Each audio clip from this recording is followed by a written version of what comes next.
I think I regret demonizing anyone.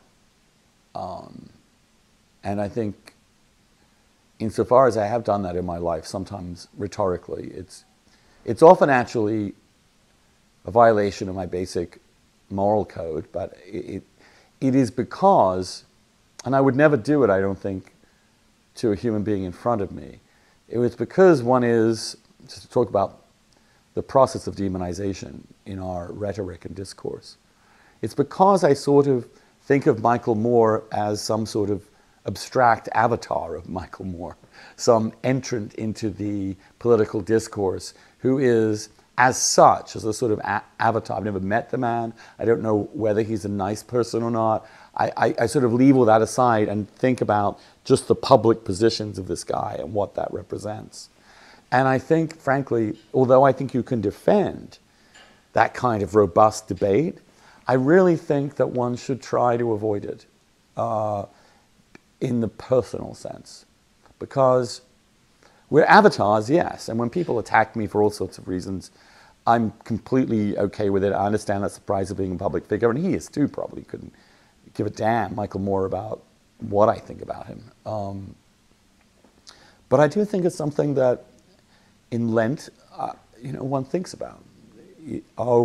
If I were to live up to those principles of my everyday life with other human beings on a public stage with other public actors making public arguments, then I would run the risk of being really boring and not really stirring and fomenting debate.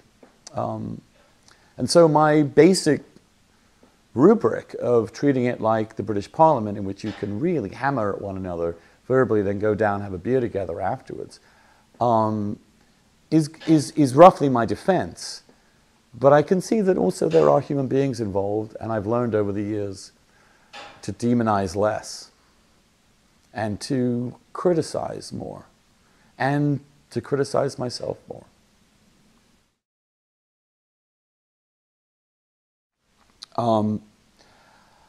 Yeah, I think to some extent, obviously, he was right and I was wrong. And in as much as I thought that his view came from a somewhat fatuous dismissal of the iniquity of Saddam, then I think I still stand by that. I mean, I don't think, for example, it